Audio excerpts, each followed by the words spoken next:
One of the things that I use AI for the most out of the last 2.5 years that I've been using it is in my day job. I'm a mortgage broker. At least that's what I do for right now. And I've been doing it for the last 15 years. So when it comes to looking at guidelines based on what loan program I'm doing, like FHA, for example, that's what I'm going to show you.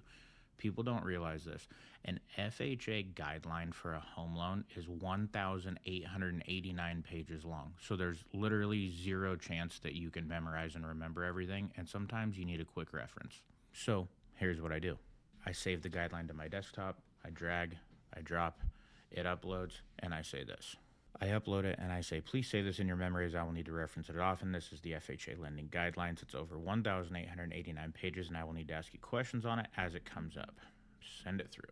It starts reading it right here. It's going to read and scan this whole thing and then it's saved that information in there. So now I can then say, can you give me the overview of student loans and how to calculate the minimum monthly payment for qualifying if their current loan is in deferment?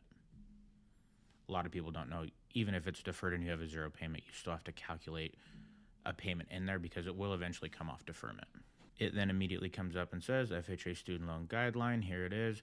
Monthly payment is reported on the credit report and it's greater than zero. Use that amount. If the payment is zero, you must use one of the following, 0.5%. So anyways, this is just a real quick overview of if you have a large PDF that you have to reference often, you can upload it, drop it into ChatGPT, tell it to remember it, and then ask it questions. So it will save you time of having to find the PDF wherever you saved it on your desktop, Control F, keyword search. Maybe it comes up, maybe it doesn't. It's just a time saver.